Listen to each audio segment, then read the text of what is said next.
بسم اللہ الرحمن الرحیم۔ السلام علیکم ورحمۃ اللہ وبرکاتہ۔ تعبیر رویا کی نیکسٹ ویڈیو کے اندر ہم حاضر ہیں۔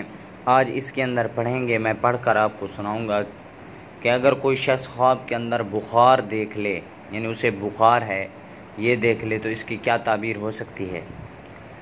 تو حضرت ابن سیرین رحمہ اللہ نے فرمایا کہ اگر کوئی خواب میں دیکھے کہ اس کو ہمیشہ بخار تھا کہ ایک پل بھی جدا نہیں ہوتا ہے، تو دلیل ہے کہ ہمیشہ فساد اور گناہ میں مبتلا رہے گا، توبہ کرنی چاہیے تاکہ عذاب سے نجات پائے۔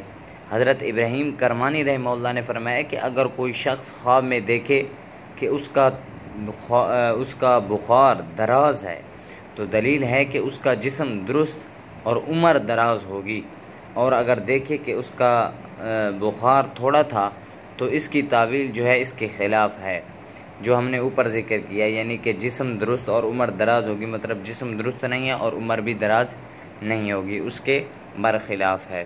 دعا ہے کہ اللہ ہمیں صحیح خوابوں کو سمجھنے کی توفیق عطا فرمائے۔ وآخر دعوانا ان الحمد للہ رب العالمین۔